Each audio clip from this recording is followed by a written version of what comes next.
Guys good evening. So guys ये vision के 6 and 7 जून की डेली करंट अफेयर्स की मैगजीन है। तो गाइस सबसे पहले सबको थैंक्स कि मेरे 4000 सब्सक्राइबर्स करवाने के लिए।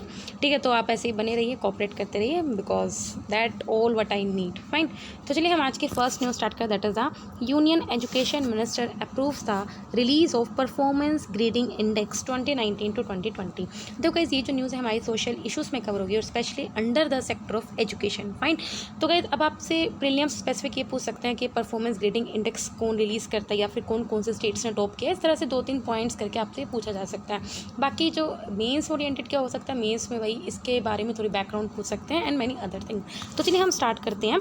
तो जो परफॉर्मेंस ग्रेडिंग इंडेक्स है वो क्या करता है, डिफरेंट स्टेट्स और डिफरेंट यूनियन टेरिटरीज को ग्रेडिंग करता है। ठीक है, जैसे आप बच्चों को ग्रेड करते हैं तो हम स्टेट्स को और यूनियन टेरिटरीज को ग्रेडिंग प्रोवाइड करते हैं, उनको रैंक्स देते हैं। ठीक है, ग्रेडिंग अलाउ करते हैं कि जो सेवरल स्टेट्स और यूनियन टेरिटरीज हैं उन्होंने कितना इम्प्रूव किया है, मतलब कि आपस में किसने इम्प्रूव किया अपना एजुकेशन का।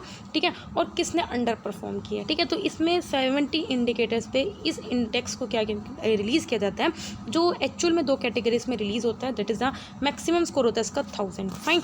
तो आप देख सकते हो अभी बोला था 2 कैटेगरी होती है मेनली। ठीक है, मेजरली 2 कैटेगरी होती है। कैटेगरी 1 आउटकम होता है और कैटेगरी 2 गवर्नेंस एंड मैनेजमेंट होता है। फाइन।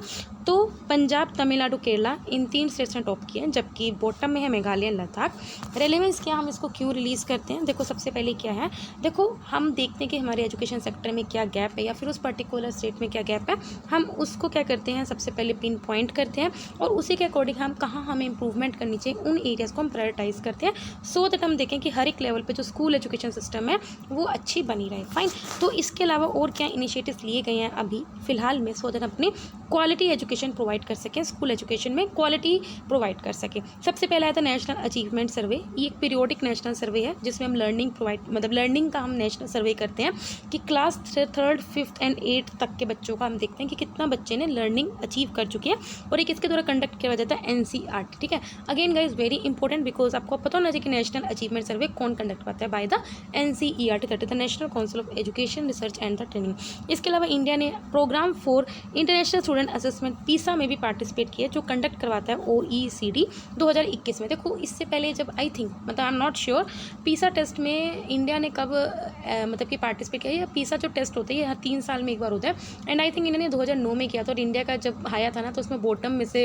रैंक आया था, बॉटम से 2nd या 3rd रैंक आया था। तो इंडिया ने ये बोला था कि शायद ये रैंकिंग सही नहीं है, लेकिन इंडिया इस बार OECD में PISA टेस्ट में क्या करेगी, पार्टिसिपेट करेगी।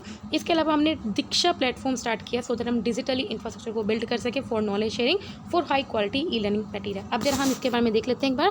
परफॉर्मेंस ग्रेडिंग इंडेक्स अभी बोला कि 70 इंडिकेटर्स पे हम इसको रिलीज़ करते हैं। मेजरली 2 कैटेगरी में डिवाइड होता है, category 1 outcome, category 2 governance and management, और कैटेगरी 2 में हम मेनली गवर्नेंस प्रोसेसेस को ही देखते हैं। जबकि आउटकम में हम देखते हैं कि लर्निंग आउटकम्स क्वालिटी के, ऑफ कोर्स अगर आप अच्छा टीचिंग प्रोवाइड करोगे तो लर्निंग आउटकम्स भी अच्छा होंगे। असेस करते हैं हम इंफ्रास्ट्रक्चर और फैसिलिटीज़ कैसी है वहाँ पे, और इक्विटी, ये सब चीज़ें हम देखते हैं। फाइन। तो आपको कहीं 70 इंडिकेटर ऑफ कोर्स नहीं याद कर रहे हैं, आपको मेनली ये जो 4 इंडिकेटर्स हैं इनको ध्यान रखना है। नेक्स्ट है 3 new caves discovered in the Trirashmi Buddhist cave complex of the Nashik. तो गाइस ये जो हमारी न्यूज़ है आर्ट एंड कल्चर में कवर होगी under GS1। You should know कि आर्ट एंड कल्चर हमारा प्रीलिम्स पॉइंट ऑफ व्यू से कितना ज़्यादा इंपॉर्टेंट रहता है। फाइन। तो अब जरा हम पढ़ते हैं। अभी के जो एंटिक्विटी है, जो न्यूली डिस्कवर्ड केव है वो अभी एस्टेब्लिश करनी बाकी है, और ये माना जाता है जो ये काफ़ी ज़्यादा ओल्डर हैं देन द त्रिराश्मी केव्स। फाइन। तो जो भी केव्स मतलब कि जो 3 केव डिस्कवर की गई हैं उनमें क्या है, एक वरांडास है। वरांडा मतलब जैसे बालकनी होती है ना आगे, उस तरह से वरांडा है, और पाया और उसमें क्या एक स्क्वायर शेप में स्टोन प्लेटफॉर्म है 4 monks, मतलब कि वहाँ पे जो साधु संत होते थे वो शायद वहाँ पे बैठते होंगे। जो त्रिराश्मी केव्स हैं उनको पंडव लेनी भी बोलते हैं, और ये 24 केव्स का ग्रुप है जिसको हमने त्रिराश्मी हिल में क्रेव किया हुआ था between the 2nd century and the 6th century। ठीक है, ये जो केव कॉम्प्लेक्स है ये 1823 में डॉक्यूमेंट किया गया था बाय द कैप्टन जेम्स डिलामनी। जो केव्स हैं इसमें दोनों होते हैं विहारस भी, चैत्यास भी। तो गाइस आप मुझे आज कमेंट सेक्शन में बताओगे what is the difference between viharas and the chaityas. Viharas देखो आप आई गए, विहारस मोनेस्ट्रीज होती हैं, जबकि चैत्यास होती हैं कि यहाँ पे आपको पढ़ाई भी की जाती है। जो ये हैं ये बिलोंग करते हैं हीनयान फेथ के। आपको पता होगा कि बुद्धिस्ट में हीनयान है, महायान है। ठीक है, तो हीनयान में बुद्धा जी को उनके सिंबॉलिकल फॉर्म में वर्शिप किया जाता है, जबकि महायान में बुद्धा जी को ह्यूमन फॉर्म में वर्शिप किया जाता था। इसके अलावा और कौन सी बुद्धा की केव्स है, very important from prelim specific point of view. Maharashtra में अजंता इलोरा कन्हेरी केव्स, ओडिशा में ढौली ललितगिरी रत्नागिरी केव्स, आंध्र प्रदेश में नागार्जुना कोंडा केव्स, बिहार में बराबर केव्स और एमपी में बाघ केव्स। फाइन, चलिए हम नेक्स्ट न्यूज़ स्टार्ट करते हैं। In high historic days, G7 nations agree on global minimum tax of at least 15%। तो गाइज ये हमने कुछ दिन पहले हमने ग्लोबल मिनिमम टैक्स पढ़ा था कि कॉर्पोरेट सेक्टर पे लगाया जाएगा, ठीक है। तो गाइज ये जो हमारी न्यूज़ है इकोनॉमी में कवर होगी। अभी क्या है कि सो दैट टैक्स का जो इवेज़न होता है या फिर कहीं जो कंट्रीज़ हैं जो टैक्स हेवन्स होती हैं तो लोग उसमें ज़्यादा कॉर्पोरेट चले जाते हैं सो दैट वो टैक्स को बचा सकें। तो इन सब चीज़ों को एड्रेस करने के लिए एक मिनिमम ग्लोबल कॉर्पोरेशन टैक्स की बात हुई है कि हम 15% लगाएंगे, ठीक है, फ्रॉम हर मतलब चाहे वो किसी भी कंट्री में कोई भी कंपनी हो वहाँ पे मिनिमम 15% टैक्स लगेगा। इसका एम ये कि जो क्रॉस बॉर्डर जो टैक्स की चोरी होती है उसको हम एड्रेस कर सकते हैं, जो बेसिकली जो वर्ल्ड की बिगेस्ट कॉर्पोरेट्स हैं यूज़ करती हैं सो दैट वो अपने टैक्स को बचा सकें। फाइन, मतलब कि जहाँ बिजनेस ऑपरेट करती हैं वहाँ पे वो टैक्स जानबूझ के बचाती हैं।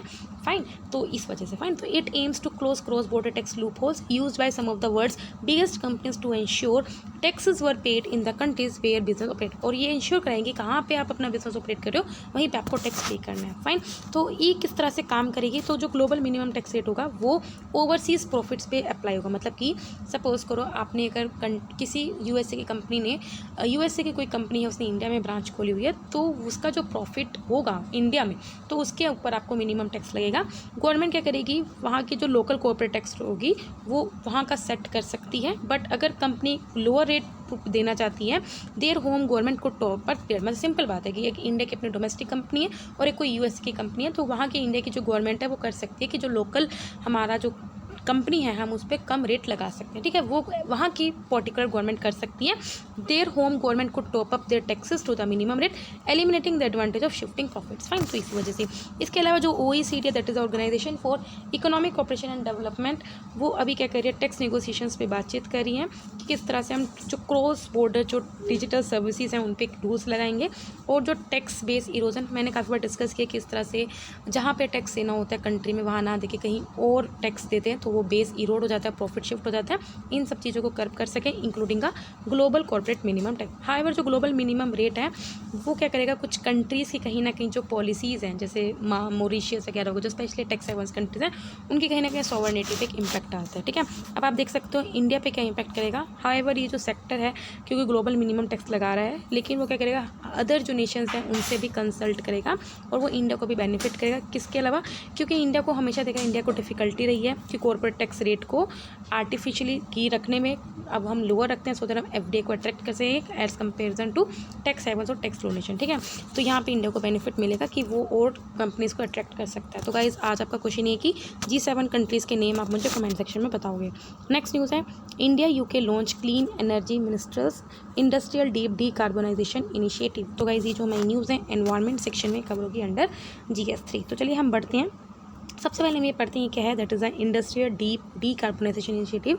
ये ग्लोबल कोलिशन है, ग्रुप है किसका, पब्लिक और प्राइवेट ऑर्गेनाइजेशंस का, जो काम करेंगे किस तरह से हम क्या कर सकें जो इंडस्ट्रियल मटेरियल्स हैं जो लो कार्बन है उनकी डिमांड को पूरा कर सके। क्योंकि हमको पता है कार्बन एमिशन हमें कम करने हैं तो उसके लिए हमें रॉ मटेरियल भी इस तरह का प्रोवाइड कराना पड़ेगा जो कार्बन कम यूज़ करता हो, ठीक है, तो हम उस डिमांड को पूरा कर सकें। ये किसके द्वारा कोऑर्डिनेट किया जा रहा है, यूनिडो के द्वारा, और जो ITD है वो लीड कर रहा है किसके द्वारा, यूके एंड इंडिया के द्वारा। जर्मनी और कनाडा ने भी इस इनिशिएटिव को ज्वाइन किया है। देखो इसका काम ये है कि हम कार्बन असेसमेंट को स्टैंडर्डाइज कर सकें और हम क्या कर सकें जो पब्लिक और प्राइवेट सेक्टर को आपस में कोऑर्डिनेट करके अपने टारगेट्स को जो भी हमारे परचेसिंग का टारगेट्स हैं उनको एस्टेब्लिश कर सकें, ठीक है। इसके अलावा हम क्या कर सकें लो कार्बन प्रोडक्ट्स में इन्वेस्टमेंट्स को इंसेंटिवाइज कर सकें। ऑफकोर्स हम कंपनीज को अट्रैक्ट करके और उनको इंसेंटिवाइज कर सकें और उस तरह से इंडस्ट्री गाइडलाइंस के अकॉर्डिंग डिज़ाइन कर सकें। इसका काम ये कि हम क्या करते हैं कि जो भी लो कार्बन टेक्नोलॉजी से रिलेटेड हमें क्या करना है, इनिशिएटिव्स और ऑर्गेनाइजेशंस को इकट्ठे लेके आना है सो दैट हम जो कार्बन ज़्यादा एमिशन देते हैं कंस्ट्रक्शन मटेरियल उनको हम टैकल कर सकें, जैसे स्टील और सीमेंट, उनको कोई अल्टरनेटिव लेके आ सकें। जैसे आया है जैसे mission possible platform, leadership group for the industrial transition, international renewable energy agency या वर्ल्ड बैंक। नीड क्यों है हमें इस पर्टिकुलर प्लेटफॉर्म की या इनिशिएटिव की क्या जरूरत है, क्योंकि हमें सबसे सबसे पहले आपको पता है पेरिस जो एग्रीमेंट है 2015 को उसे पूरा करना है, तो इसलिए हमें इस तरह की लो कार्बन टेक्नोलॉजीज़ को इंस्टॉल करना पड़ेगा, स्पेशली एनर्जी इंटेंसिव सेक्टर में जो बहुत ज़्यादा कार्बन एमिशन रिलीज़ करते हैं, like iron and steel, cement and petrochemicals. इसके अलावा हमें क्या करना पड़ेगा, हमें अपने एनर्जी सेक्टर, रिन्यूएबल टेक्नोलॉजी, इन सब में भी अपने एफर्ट्स ऐसे लेके आना पड़ेगा सो तो हम ज़्यादा से ज़्यादा डीकार्बोनाइज कर सकें।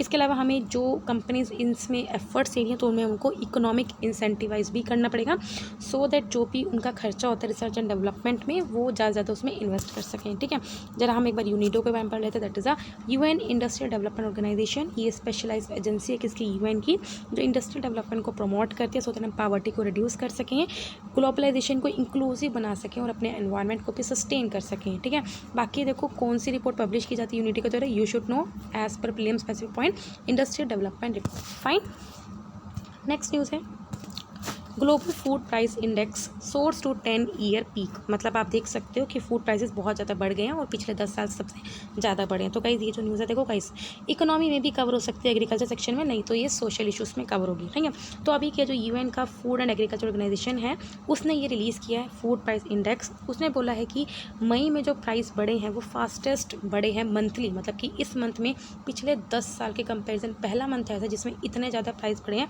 कि इवन के जो वर्ल्ड की जो सीरियल प्रोडक्शन है उसने भी न्यू रिकॉर्ड हाई सेट किया है। फाइन, तो रीजंस क्या है, मतलब कि इतना जो इन्फ्लेशन, मतलब कि प्राइस जो बढ़ रहे हैं इनका रीज़न क्या है। सबसे पहले क्या है, जो कंट्रीज़ में डिमांड बहुत ज़्यादा है और प्रोडक्शन कम है, जिसकी वजह से ऑफकोर्स प्राइस बढ़ेंगे। मार्केट में क्या है, डिमांड ज़्यादा है, सप्लाई डिस्टर्ब है because due to the Covid, तो जिसकी वजह से क्या है वहाँ पे शॉर्टेज हो रही है और ऑफकोर्स प्राइजेस हाई हो रहे हैं। इम्पैक्ट ये कि ऑफकोर्स अगर किसी भी फूड के प्राइस ज़्यादा बढ़ते हैं तो पुअर कंट्री सबसे ज़्यादा इम्पैक्ट होती हैं क्योंकि वो इम्पोर्ट्स पे डिपेंडेंट होती है। फाइन, इसके अलावा जो एमएनसीज हैं जैसे बड़ी बड़ी हैं नेस्ले, कोका कोला, वो क्या करती हैं इंक्रीज प्राइस में रॉ मटेरियल बेचती हैं कंज्यूमर्स को। फाइन, इन्फ्लेशन का मतलब आपको पता ही है कि ये क्या करता है, देखता है कि कितना प्राइस चेंज, एक एवरेज कितना चेंज हुआ है in the basket of commodities and services over time. Inflation ये बताता है कि देखो जितना इन्फ्लेशन अच्छा होता है इसका मतलब वो कंट्री की अच्छी होती है, लेकिन वही इन्फ्लेशन भी आपको पता है ना 2 to 6% इतनी सही होती है, लेकिन ज़्यादा होगा तो गलत हो जाएगा। ठीक है, तो it is an indication of decrease in the purchasing power of currency resulting in the higher cost of living, जिसकी वजह से क्या हो सकता है इकोनॉमिक ग्रोथ आपकी मतलब ख़राब भी हो सकती है। हाउएवर अगर एक लिमिट तक इन्फ्लेशन हो रहा है वो एक अच्छा इंडिकेटर है कि वहाँ की इकोनॉमी अच्छी हो रही है, प्रोग्रेस हो रही है, बिकॉज हम क्या कर रहे हैं एक्सपेंडिचर को प्रमोट कर रहे हैं और मनी की जो होल्डिंग है थ्रू सेविंग्स उसको हम डिमोट, मतलब कि कोई अपने पास पैसे की जमाखोरी नहीं कर रहा है। ठीक है, अब जरा हम देख सकते हैं FPI that is a food price index, ये रिलीज़ किया जाता है किसके द्वारा, फूड एंड एग्रीकल्चर ऑर्गेनाइजेशन के द्वारा, जो कि हम ये देखते हैं कि इंटरनेशनल प्राइजेस, फूड के जो इंटरनेशनल प्राइजेस हैं वो मंथली कितना चेंज हुआ है। ठीक है, तो गाइस ये बताना ग्लोबली फूड प्राइस के लेवल चेंज हुए, ना कि इंडिया की बात नहीं कर रहे हम। फाइन, तो इसमें क्या होता है मेनली 5 कमोडिटीज़ के हम इंडेक्स प्राइजेस देखते हैं, cereals, oil seeds, dairy product, meat and sugar. Fine, तो इसका हम ये सब वेट करते हैं। फाइन, अब हम बढ़ते हैं अपनी छोटी छोटी न्यूज़ पे। That is the United Nations global compact CEO water mandate. अभी के जो NTPC है लिमिटेड वो एक सिग्नेटरी हुई है, मतलब कि उसने यूएन का जो global compact CEO water mandate है उसको साइन किया है। ये जो मैंडेट था ये 2007 में फॉर्म हुआ था, सो दैट हम क्या कर सकें जो बिजनेस लीडर्स हैं उनको हम बोल सकें कि आप अपने वाटर स्टुअर्डशिप टेक्नोलॉजीज़ को एडवांस करो, जो सैनिटेशन या सस्टेनेबल डेवलपमेंट गोल्स को पूरा कर सको in partnership with the UN, governments, peers, civil societies and other. ठीक है, तो ये मैंडेट का काम यही है कि हमें क्या करना है इस तरह के टूल्स एंड रिसोर्सेज को डेवलप करना या फिर सबको इकट्ठा लेके आना, सो दैट हम मीनिंगफुल पार्टनरशिप कर सकें कि हम क्या ऑन द ग्राउंड ऐसे एक्शंस ले सकें कि सो दैट जो हमारी रिवर बेसिन्स हैं अराउंड द वर्ल्ड वो उनकी हम कंडीशंस को इंप्रूव करें, मतलब कितना जो पोल्यूशन हो रहा है उन सबको हम इंप्रूव कर सकें, मतलब कि एड्रेस कर सकें। नेक्स्ट है Asia Pacific economic cooperation, very important, इससे कहीं ना कहीं आपको न्यूज़ मिलती रहेगी, क्वेश्चन भी मिलता रहेगा UPSC में। फाइन, तो अभी के जो APEC के जो लीडर्स हैं वो अभी ऑनलाइन मिले हैं और उन्होंने बातचीत करी किस तरह से हम पेंडेमिक से मतलब कि लड़ सकते हैं, वापस बिल्ड अपने आप को वापस ग्रो कर सकते हैं। तो ये रीजनल इकोनॉमिक फोरम है 1989 में एस्टेब्लिश हुआ था और यही है कि एशिया पैसिफिक को हम एक मतलब कि इंडिपेंडेंट जो एशिया पैसिफिक रीजन है उसको ग्रो कर सकें। इसमें 21 मेंबर्स हैं जिनका एम ये कि हमें क्या करना है एक balance, inclusive, sustainable, innovative, secure growth करनी है एशिया पैसिफिक रीजन की, और वहाँ पे रीजनल और इकोनॉमिक इंटीग्रेट करके, और इंडिया इसका मेंबर नहीं है तो ये आपको पता होना चाहिए। नेक्स्ट है होल सेल प्राइस इंडेक्स अभी क्या है आपको पता ही होगा, जो होल सेल प्राइस इंडेक्स होता है वो होल सेल के लेवल पे देखता है कि कितना गुड्स का क्या प्राइस है, कितना उसका सेल हुआ, क्या ट्रेडिंग हुआ है, ठीक है, to other business. Consumer level पे नहीं देखता और ये सर्विसेज को इंक्लूड नहीं करता है। ये जो होल सेल प्राइस इंडेक्स है रिलीज़ किया जाता है किसके द्वारा, ministry of commerce and industry के द्वारा। अभी के जो होल सेल प्राइस 2011-12 का है वो सिर्फ बेसिक प्राइसेस को इंक्लूड करता था और इसमें टैक्सेस ये नहीं इंक्लूड होते, ठीक है, ये आपको पता ही होगा, ट्रांसपोर्ट ये सब इंक्लूड नहीं होता था। फाइन। अभी का जो वर्किंग ग्रुप है जिसको हेड किया गया रमेश चंद के द्वारा, उन्होंने होलसेल प्राइस इंडेक्स को रिवाइज करने की बात की गई है, जिसमें बेस ईयर 2017-18 मानने की बात की गई है। और इसमें बोले कि जिस बेस जो बास्केट है जिसमें हम इसको मेज़र करते हैं उन आइटम्स को डबल करके कितना किया जाए, जो पहले 692 था अब उनको 1196 किया जाए। फाइन। नेक्स्ट है study maps Vidarbha tiger corridor. अभी क्या पहला एक प्रोजेक्ट है जिसमें रेडियो टेलीमेट्री को डिप्लॉय किया गया है, जिसमें हम टाइगर्स के कॉरिडोर्स को आइडेंटिफाई किए जाएंगे। Has been deployed to identify corridors use by the tiger. इस प्रोजेक्ट को कैरी आउट किया गया बिटवीन 2017 एंड 2020 बाय किसके द्वारा, महाराष्ट्र फॉरेस्ट डिपार्टमेंट और wild life institute of India के द्वारा। ये स्टडी इंडिकेट करती है जो टाइगर्स हैं वो मच वाइल्डर स्वैथ ऑफ एरिया में मूव करते हैं। मतलब कि ये हमने पहले भी पढ़ा है कि जो टाइगर्स का प्रोटेक्टेड एरिया बना हुआ है वो वहाँ पे इतना नहीं रहते, इनके जो 90% जो टाइगर्स हैं वो अपने आउटसाइड द प्रोटेक्टेड एरिया जाता रहता है। नेक्स्ट है state of India's environment report 2021 bye centre for science and environment.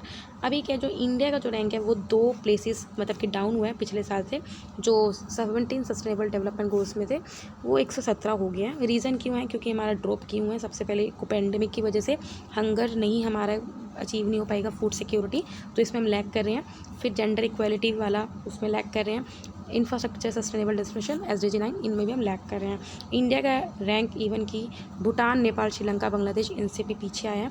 Overall जो SDG स्कोर है इंडिया का वो 100 में से 61.9 है। बाकी आपको इसके बारे में पता होना चाहिए। तो centre for science and environment है, एक public interest research and advocacy organisation है जो कि न्यू दिल्ली में। नेक्स्ट है बोस आइंस्टाइन कंडेंसेशन। हमने शायद ये पहले भी पढ़ा गया। रिसेंटली क्या फिजिक्स ने ऑब्जर्व किया कि एक न्यू फेज एग्जिस्ट करती है BEC में लाइट पार्टिकल्स का। सम टाइम हम इसे फिफ्थ स्टेट ऑफ मैटर भी बोलते हैं। आपको पता है सॉलिड, लिक्विड, गैस, प्लाज्मा। इसके अलावा फिफ्थ स्टेट ऑफ मैटर क्या है, बोस आइंस्टाइन कंडेंसेशन। और ये स्टेट ऑफ पार्टिकल वेस्ट जब क्रिएट होती है जब पार्टिकल्स मतलब जो बोसोन्स होते हैं वो हम इतना कूल कर देते हैं to near absolute 0 degree Celsius, ठीक है। इतने लो टेम्परेचर्स पे इनसफिशिएंट एनर्जी होती है कि वो पार्टिकल्स अपनी पोजीशन से मूव नहीं हो पाते, जिसकी वजह से वो अलग ही कैरेक्टरिस्टिक शो करते हैं कि वो आपस में इंटरफेयर करने लग जाते हैं। इसलिए इन पार्टिकल्स क्या करने लगते हैं, एक सिंगल जाइंट सुपर पार्टिकल की तरह बिहेव करने लगते हैं। फाइन। नेक्स्ट है software technology park of India. Recently किया जो software technology park of India उन्होंने डिसाइड किया है कि वो हेल्थ केयर में 12 centre of excellence, internet of things और स्मार्ट एग्रीकल्चर, इन 3 सेक्टर में 12 सेंटर ऑफ एक्सीलेंस को सेटअप करेंगे। जो software technology park of India वो 1991 में सेटअप हुआ था, जो कि एक premier science and technology organisation है। किसके under, ministry of electronics and information software के अंदर, जिसका ऑब्जेक्टिव है कि हमें क्या करना है, सॉफ्टवेयर और सॉफ्टवेयर सर्विसेज जैसे IT, बायो, इनके डेवलपमेंट और एक्सपोर्ट को प्रमोट करना है। ये जो वर्क करता है कोलैबोरेशन पे करता है कि किस तरह से हम अपनी कंट्री को ट्रांसफॉर्म कर सकें एक सॉफ्टवेयर प्रोडक्ट नेशन में, जो कि किसके अंडर है, national policy on software product 2019 के अंडर। लास्ट न्यूज़ है that is a voice data recorder. अब के रिसेंटली क्या श्रीलंका ने रिकवर्ड किया है, that is a voice data recorder of MV express pearl ship. Similarly to a black box है जो एयरप्लेन्स में होता है, मतलब कि शिप में ये ऐसा होता है और एयरप्लेन्स में ऐसा ही ब्लैक बॉक्स होता है। ये क्या करता है, शिप्स का कुछ डाटा को रिकॉर्ड करेगा जो हेल्प करेगा इन रिकंस्ट्रक्शन ऑफ वॉइस डिटेल्स और वाइटल इन्फॉर्मेशन प्रोवाइड करेगा in the accident investigation. Fine. तो गाइस यहाँ हमारे डेली करंट अफेयर्स कंप्लीट होते हैं। अगर आपको वीडियो अच्छी लगे तो लाइक करना, कोई डाउट कमेंट करना।